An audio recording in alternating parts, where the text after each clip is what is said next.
Ngayon siya pumanaw, naway makaisa si Kristo sa pagkabuhay, kasama ang mahal na Birheng Maria na ina ng Diyos at San Jose na kanyang esposo, kaysa ang mga apostol at lahat ng mga banal na namuhay dito sa daigdig ng kalugod-lugod sa iyo, may pagdiwang naman namin na pagpupuri sa ikararangal mo sa pamagitan ng anak naming Panginoong Heso Kristo.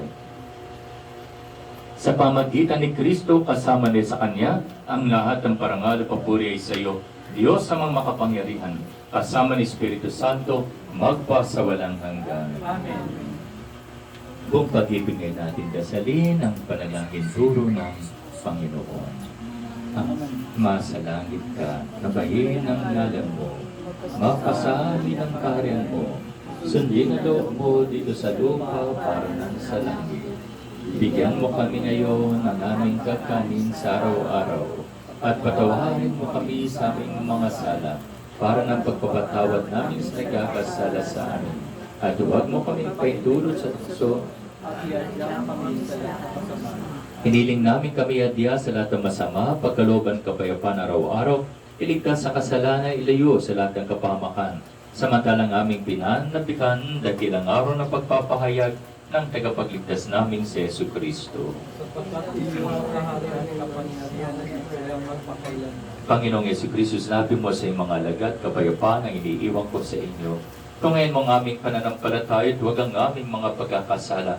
Pagkalooban mo kami ng kapayapaan, pagkakaisayo sa iyong kalooban, kasama ni Espiritu Santo, magpa sa walang hanggan. Amen. Ang kapayapaan ng Panginoon laging sumainyo. At sumainyo. Magbigayin kayo ng kapayapaan sa isa't isa.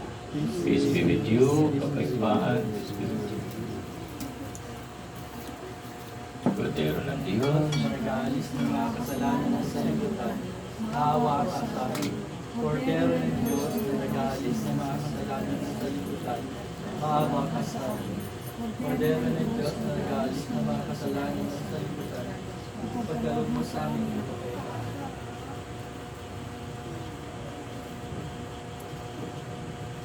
narito si Jesus, siya ang buhay at muling pagkabuhay. Mapapalad ang mga tulad nating tinatawag sa kanyang bibig. Panginoon, hindi ako Dapat na patuloy sa iyo.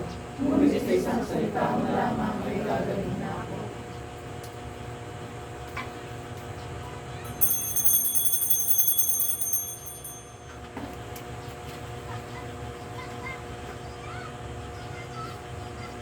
Katanggap.